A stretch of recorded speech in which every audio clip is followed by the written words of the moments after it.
স্বর্ণ অলংকারের কথা নিয়ে। সম্পূর্ণ ভিডিও না দেখলে বুঝবেন না লকারে কত কি ছিল, কত স্বর্ণ ছিল। হ্যাঁ, ভরি তো থাকবেই। সেখানে আমার দাদি, নানি, আমার মা, কামালের বিয়ে হয়েছে, কামালের বউয়ের গহনা, জামালের বউয়ের গহনা, এমনকি পুতুলের বিয়ের পরে তার কিছু গহনা সবই তো ওখানে রাখা ছিল। আমাদের তো ছিল গহনা, আমরা তো অস্বীকার করি না। কিন্তু লকার ভেঙে সেগুলো বের করে এখন দেখানো, মানে তাদের কথা ভাবখানার জন্য প্রধানমন্ত্রী হওয়ার পরে আমি সব ওখানে রেখেছি।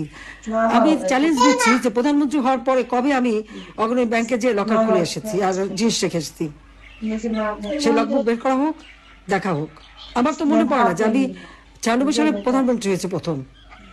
সেই 96 সাল থেকে এ পর্যন্ত কোনোদিন অগ্রণী ব্যাংকে আমি যাইও নি, লকারও খুলিনি। এগুলি পারিবারিক ভাবে যা ছিল সব আমি রেখে দিয়েছিলাম ওইভাবে।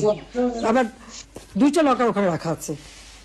সেখানে যে জিনিসগুলি এই যারা আমার বাবাকে হত্যার পর এই বাড়ির সমস্ত তারা একটা ইনভেন্টরি লিস্ট তৈরি করে, ওই লিস্টে যেগুলি তারা ভ্যালুয়েবল জিনিস মনে করেছে সেগুলি সব সিল করে বাক্স আমাকে দিয়ে দিয়েছিল। তাহলে সে কোথায় যাবো? বাড়ি নাই, ঘর নাই, তো কিচ্ছু নাই থাকার।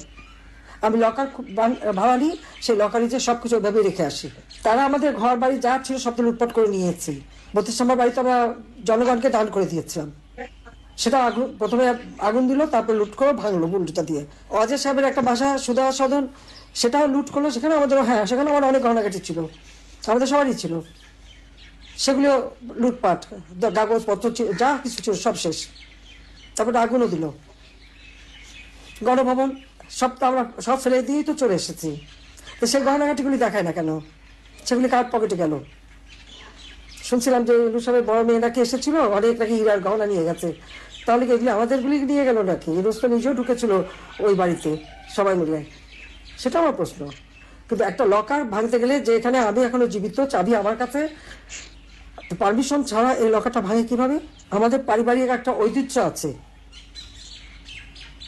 এবং আমাদের অবশ্যই পারিবারিক সমস্ত সম্পদ নিশ্চয়ই ছিল, আছে। আমার নানির যত গহনাগাটি ছিল, এখন ওখানে সে গহনাগুলি দেখাক, অনেক পুরোনো আমলের গহনা। এখন শুরু করছে যে ওখান থেকে নাকি সব নাকি ওখানে রেখে আসছি।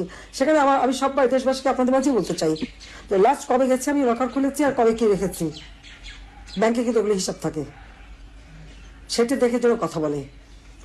তারা একের পর এক বাবা মা ভাই সব কেড়ে নিয়েছে, বাড়িঘর তারাও নিয়ে নিচ্ছে, নিয়ে যাক ওগুলি ফকিরের দল। কিন্তু এই যে অপবাদ দেওয়া, এই অপবাদ দেওয়া কেন? আর এটার অপবাদ তো দিয়েছিল 40 দিন পর্যন্ত। জিয়া মারার পরে বই বাড়ি আমাকে হস্তান্তর করে প্রতিদিন টেলিভিশনে দেখাতো যে জিয়ার কিছুই ছিল না, ভাঙা